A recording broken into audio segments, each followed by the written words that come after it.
Bormang usta. Salom alaykum. Charchamayapsizmi? Qalay, men qaziyotgan qabringiz qiynalmayapsizmi? Ana aytishadi-yu, yomon odamning qabri qiyin bo'ladi, yer qattiq bo'ladi deb. Aka qo'shnim bo'ladi. Jabr iflos odam edi. Hech birovga yaxshilik qilganini ko'rmadim. Qanchasini qaqshatib yubordi. O'shanga bilik qanaqa bo'pti o'zi qiyin bo'ptimi shuni. Ko'chada o'laksa yeb, qabristonga kelib go'rkuni yonida qusib beraman debsan-da, ya. O'lgan odam yo yaxshilik eslanadi, yoki umuman eslash kerak emas.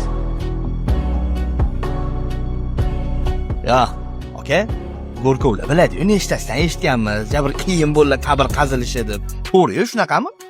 Bu gaping bilan erta bahorda yer namli paytda yaxshi odam o'lib, yozda oxirida yer qotganda yomon odam o'ladi degan gap bo'ptimi? Kim aytgan bu gapni? Qayerda yozib qo'yibdi? Birovni gunohi uchun birov javob bermaydi. Birov yomon bo'lsa, go'rini qashib go'rko qiynaladi degan gap yo'q bu yerda. Ha, unda qabrda savol javob qiyin bo'lar ekanda, rasa qiynaladigan bo'ptiradi. Raza qiziquvchan bola ekansan, ukam. Asrgacha hali vaqt bor. Katta ko'cha ichsa, katta mashina yuradi. Teg o'zing tasha, asrgacha ulgurasan. Yoniga ko'mama, qiziqib bilib yoturasan. Buning uchun hamma narsa tugadi. Senda o'zi imkoniyat bor. Sal o'zingni to'g'rilasang-chi. Odamlarga hayronman. To'ba qilsang-chi, qabristonga kirib g'iybat qilsa.